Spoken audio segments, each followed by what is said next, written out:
병원에서 혈압 재 보셨죠? 아침에는 괜찮은데 저녁에 재면 높고 집에선 멀쩡한데 병원만 가면 훅 올라가 있고 어떤 날은 낮고 어떤 날은 또 너무 높게 나와서 이거 왜 이러지? 하고 의아했던 경험 있으셨을 겁니다. 그리고 대부분 이렇게 생각하셨을 거예요. 혈관이 좁아졌나? 약이 안 듣는 건가? 이거 고혈압이 심해진 걸까? 그런데요, 혈압이라는 건 단순히 숫자만 봐선 안 됩니다. 수축기 140, 이완기 90, 이 수치만 보고 괜찮다, 안 괜찮다를 단정 짓는 건 몸의 신호를 반쯤만 듣는 거나 다름없습니다. 왜냐하면 혈압이라는 건 하루에도 수십 번씩 매 상황마다 변하는 반응성 생리 수치이기 때문입니다.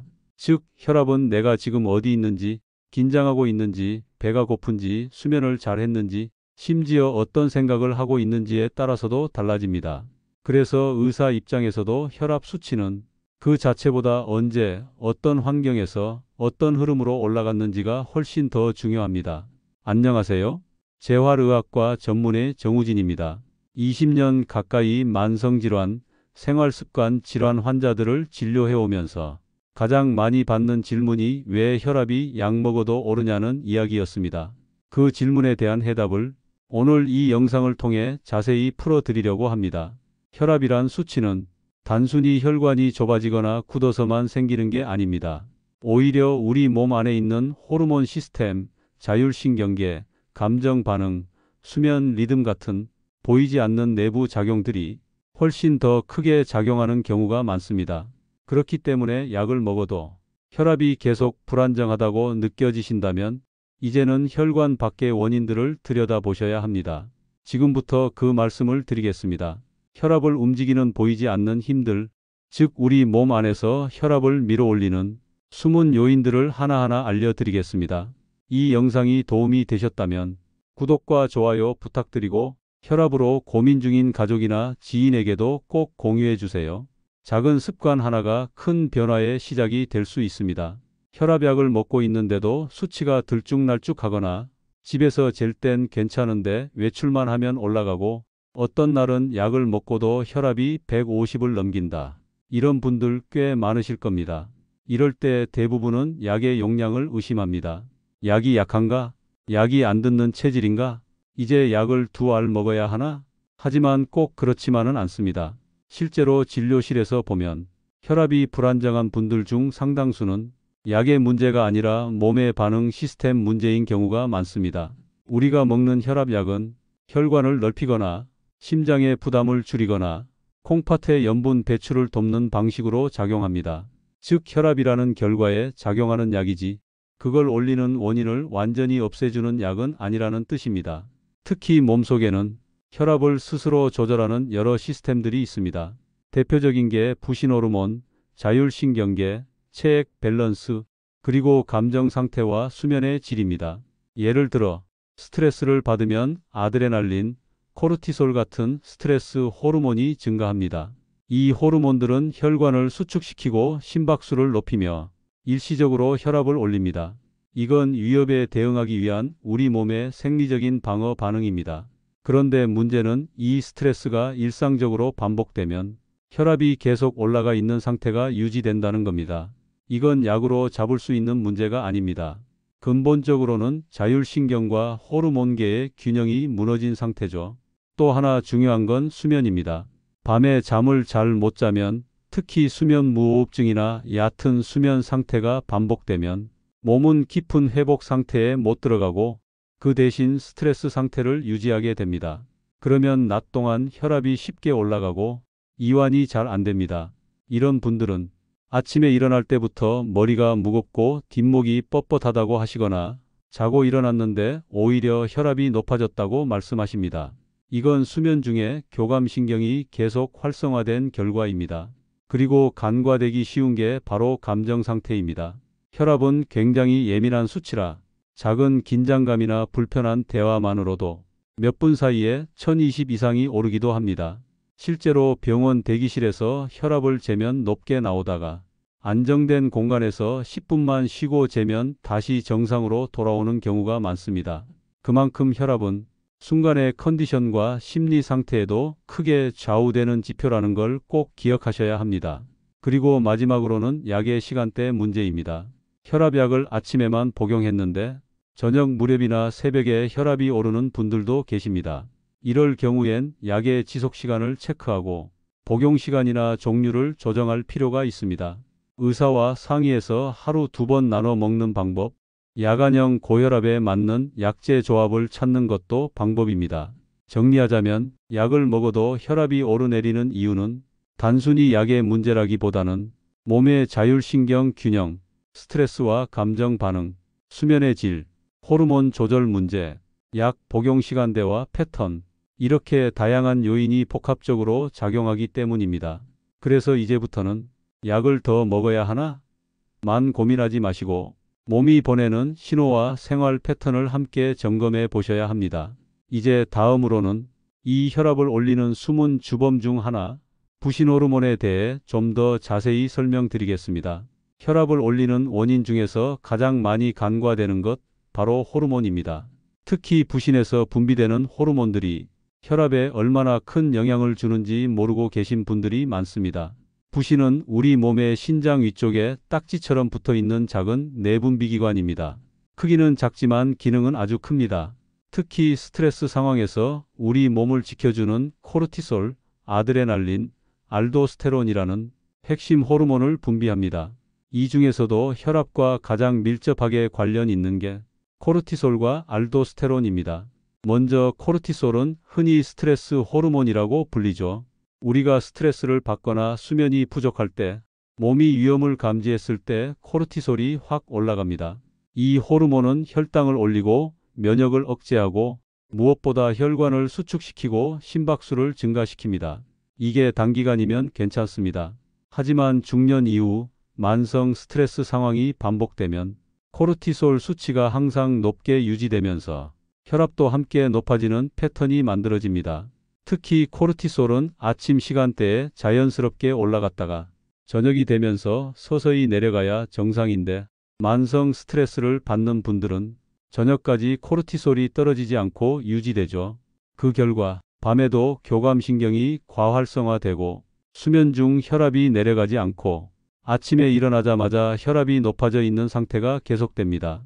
두 번째는 알도스테론입니다. 이 호르몬은 우리 몸의 염분과 수분을 조절하는 역할을 합니다. 쉽게 말해 몸 안에 소금을 얼마나 저장할지 정하는 호르몬이라고 보시면 됩니다. 알도스테론이 많아지면 몸은 나트륨을 더 많이 흡수하고 그만큼 체액량이 늘어나면서 자연스럽게 혈압이 올라갑니다. 그럼 알도스테론은 언제 증가하느냐? 수면이 부족하거나 스트레스가 지속되거나 짜게 먹는 식습관이 반복될 때 증가합니다. 특히 중년 남성 중에 나는 짜게 안 먹는 편인데도 혈압이 잘 안 내려가요 하시는 분들 계신데, 이런 경우 부신 호르몬이 과다하게 반응하고 있는 상태일 가능성이 있습니다.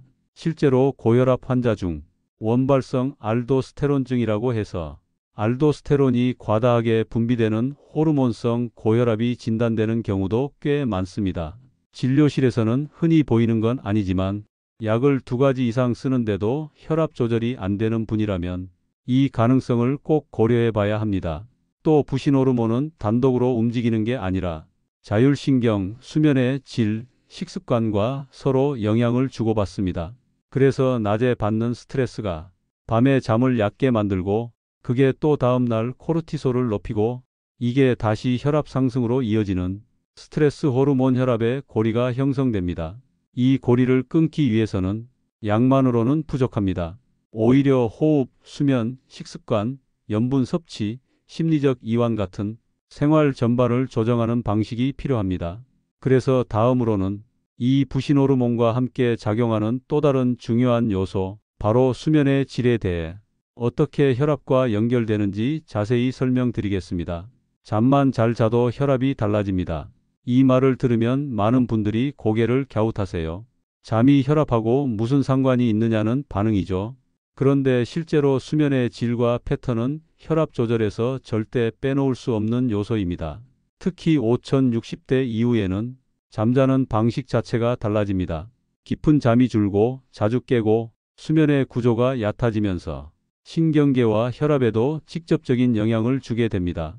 먼저 수면 중 우리 몸은 낮 동안 활발하게 움직이던 교감신경을 멈추고 부교감신경이 작동하면서 심장 박동과 혈압을 낮춥니다. 이게 정상적인 수면 리듬입니다. 그래야 혈관도 쉬고 심장도 회복하고 다음날 활력을 되찾을 수 있는 겁니다. 하지만 수면이 얕고 중간에 자주 깨거나 콧골이, 무호흡이 반복되면 어떻게 될까요? 이럴 땐 교감신경이 쉬지를 못합니다.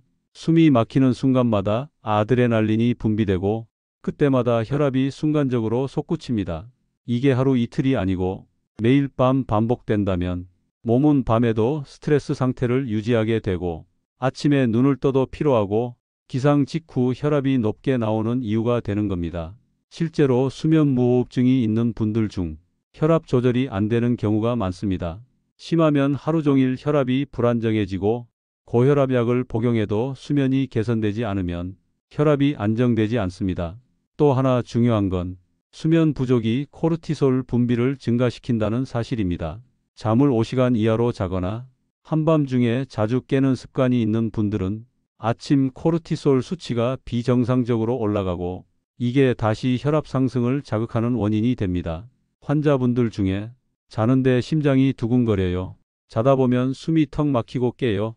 자고 일어나면 더 피곤하고 어지럽습니다. 이렇게 말씀하시는 분들 많습니다. 이건 전형적인 수면 관련 자율신경 교란의 신호입니다. 그래서 이런 분들께는 약 처방만으로는 해결이 안 됩니다. 수면의 질을 회복시키는 방법부터 병행해야 하죠. 방법은 어렵지 않습니다. 무조건 8시간 자라는 게 아닙니다. 오히려 수면의 깊이를 회복하는 것이 핵심입니다.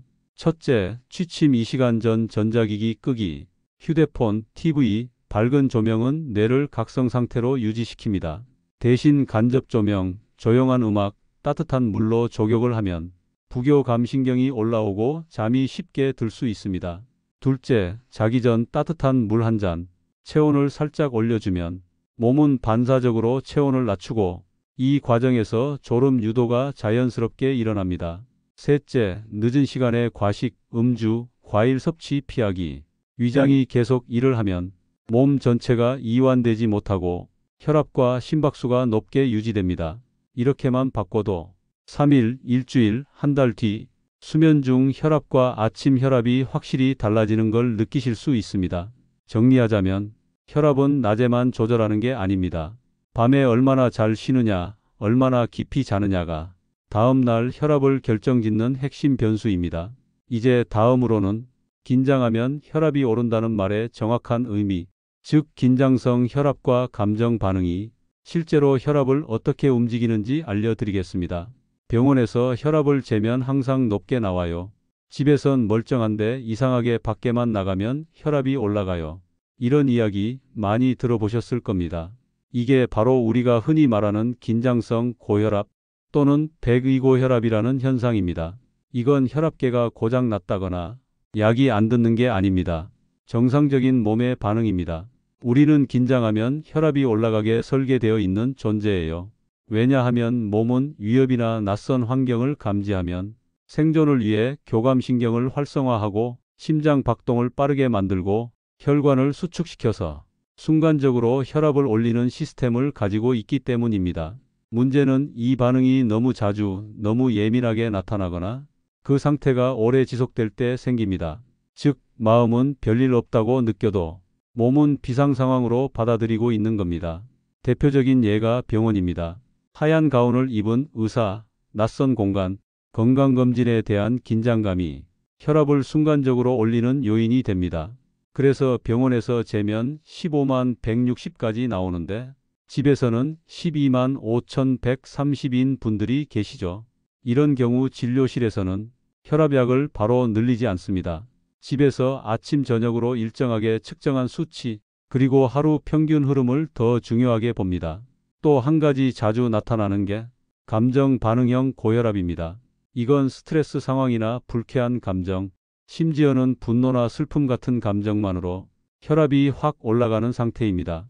평소에는 괜찮다가 누군가와 말다툼을 하거나 불쾌한 일이 생겼을 때 갑자기 머리가 띵하고 어지럽고 귀가 울리고 혈압이 160, 170까지 튀어오릅니다.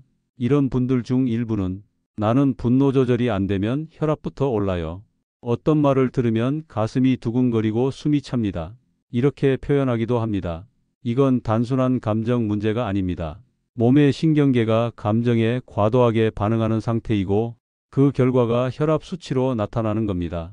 이럴 때 필요한 건 약을 늘리는 게 아니라 신경계의 반응성을 낮추는 루틴입니다. 대표적인 방법이 바로 심호흡 훈련입니다.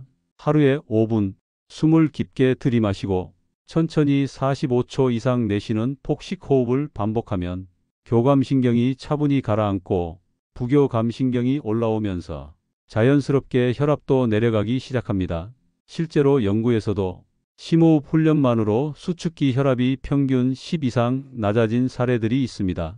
또한 자기 전에 명상 음악을 들으며 이완하는 습관, 반복적인 손 마사지, 따뜻한 족욕 같은 감각을 안정시키는 행동들 역시 혈압 조절에 매우 효과적입니다. 한 가지 팁을 드리자면 혈압을 재기 전에 5분간 조용히 앉아 있는 것만으로도 수치가 1015 내려가는 분들이 많습니다. 그만큼 혈압은 환경, 감정, 심리 상태에 예민한 지표라는 거죠. 정리하자면 긴장할 때 혈압이 올라가는 건 정상적인 반응입니다. 문제는 그 반응이 지나치게 자주, 길게, 강하게 반복될 때 우리 몸에 실제 손상이 생긴다는 겁니다. 그래서 약만으로 조절하기보다는 내 몸이 어떤 상황에서 민감하게 반응하는지를 파악하고 그 반응을 푸는 루틴을 만드는 게 진짜 혈압 관리의 시작입니다. 이제 다음으로 혈압이라는 건 절대 남의 손에만 맡길 수 없는 수치, 즉 내가 조절할 수 있는 생리 반응이라는 점에 대해 조금 더 깊이 들어가서 말씀드리겠습니다. 많은 분들이 혈압을 이야기할 때 마치 내 몸 밖에서 벌어지는 일처럼 말씀하십니다. 혈압이 오르더라고요. 약으로 조절이 안 돼요. 몸이 알아서 올라가니까 어쩔 수 없죠. 하지만 실제로는 그렇지 않습니다. 혈압은 내가 조절할 수 있는 생리 반응 중 하나입니다. 단지 그 방법을 몰랐을 뿐입니다. 혈압은 교감신경과 부교감신경의 균형, 호르몬의 흐름, 수분과 염분의 조절, 그리고 심장의 수축과 혈관의 탄력성, 이 모든 것이 유기적으로 작용하는 복합적 반응입니다. 그런 만큼 우리가 조절할 수 있는 지점도 많습니다. 먼저 호흡입니다. 호흡은 유일하게 내가 의식적으로 조절할 수 있는 자율신경계 통로입니다. 즉, 깊고 느린 호흡만으로도 내 몸의 긴장을 풀고 혈압을 낮출 수 있다는 뜻입니다. 가장 간단한 방법은 폭식호흡입니다. 숨을 코로 들이마시고 배가 부풀어 오르도록 천천히 들이쉰 뒤 45초 이상에 걸쳐 입으로 아주 천천히 내쉬는 겁니다. 이걸 하루 5분 아침과 저녁으로만 해보세요. 처음엔 어색하고 심심하게 느껴지지만 12주만 지나면 몸이 알아서 안정감을 느끼고 그 시간에 혈압이 내려가게 됩니다. 두 번째는 지압입니다. 혈압과 관련된 주요 지점들이 우리 몸에 분포되어 있습니다. 그중 대표적인 곳이 합곡혈, 태충혈, 풍지혈 같은 긴장과 교감신경 반응을 줄이는 혈자리들입니다. 합곡은 엄지와 검지 사이 움푹 들어간 지점이고 태충은 발등에서 엄지와 둘째 발가락 사이, 풍지는 귀 뒤쪽 뼈 아래 움푹한 지점입니다. 이곳들을 하루 23회 양쪽 손으로 30초에서 1분 정도 꾹꾹 눌러주면 몸이 이완되고 자율신경이 안정되면서 자연스럽게 혈압 반응도 부드러워집니다. 세 번째는 체온 조절과 수분 섭취입니다. 몸이 춥거나 과하게 더울 때도 혈압은 예민하게 반응합니다. 특히 혈관이 갑자기 수축하거나 팽창할 때 혈압이 출렁이죠. 따라서 체온을 일정하게 유지하는 습관, 예를 들어 겨울엔 수면 양말을 신고 자기, 여름에도 냉방병 예방을 위한 얇은 담요 덮기, 그리고 하루 56잔 이상의 따뜻한 물을 꾸준히 마시는 것만으로도 혈액의 점도를 낮추고 혈압의 변동성을 줄일 수 있습니다. 네 번째는 염분 섭취 줄이기와 칼륨 섭취 늘리기입니다. 염분이 많은 식단은 체내 수분을 붙잡아 두면서 혈액량을 늘리고 결과적으로 혈압을 높입니다. 중년 이후 혈압이 안정되지 않는 분들은 짜게 먹는 자각이 없더라도 가공식품, 김치, 찌개, 국물류를 자주 드시는 경우가 많습니다. 하루 염분을 5지 이하로 줄이고 대신 칼륨이 풍부한 채소와 과일 예를 들면 시금치, 브로콜리, 바나나, 키위 등을 함께 드시면 혈압 조절이 훨씬 수월해집니다. 다섯 번째는 의식적인 휴식 시간 만들기입니다. 하루 종일 긴장과 압박 속에 살면서 몸을 이완시킬 시간 없이 지내는 분들이 많습니다. 5분, 10분이라도 아무 자극 없이 조용히 앉아서 눈을 감고 있는 시간, 스마트폰 없이 창밖을 멍하니 바라보는 시간, 이런 짧은 순간들이 쌓이면 신경계와 혈압은 서서히 균형을 되찾게 됩니다. 결국 핵심은 이겁니다. 혈압은 약으로 누를 수 있지만 몸 안의 시스템이 바뀌지 않으면 언제든 다시 올라간다는 겁니다. 그래서 약에만 의존하기보다는 몸이 보내는 반응을 이해하고 그 반응을 내가 조절해가는 방식으로 접근해야 지속적인 혈압 관리가 가능해집니다. 이제 마지막으로 지금까지 말씀드린 모든 원인들을 어떻게 생활 루틴으로 정리하고 지속 가능한 건강 습관으로 만드는지가 남았습니다. 혈압은 단순한 숫자가 아닙니다. 그 수치는 지금 내 몸의 상태, 감정, 수면, 식사, 스트레스를 모두 반영하는 하나의 신호입니다. 매일 들쭉날쭉한 혈압이 말해주는 건 단 하나, 몸 전체의 리듬이 어딘가에서 흔들리고 있다는 사실입니다. 약으로만 수치를 낮추는 데 집중하기보다 그 안에 담긴 몸의 이야기를 듣고 생활 속 루틴을 하나씩 바꿔가는 것, 그게 바로 혈압을 안정시키는 가장 확실한 길입니다. 하루 한 번의 호흡, 습관적인 염분 조절, 잠자기 전에 이완 시간, 작지만 꾸준한 실천이 몸의 균형을 회복시키고 결국 혈압을 바꾸게 됩니다. 오늘 영상이 도움이 되셨다면 혈압 때문에 걱정하는 가족이나 지인께 꼭 공유해 주세요. 그리고 구독과 좋아요도 함께 부탁드립니다. 건강은 정보보다 실천이 먼저입니다. 지금까지 재활의학과 전문의 정우진이었습니다. 감사합니다.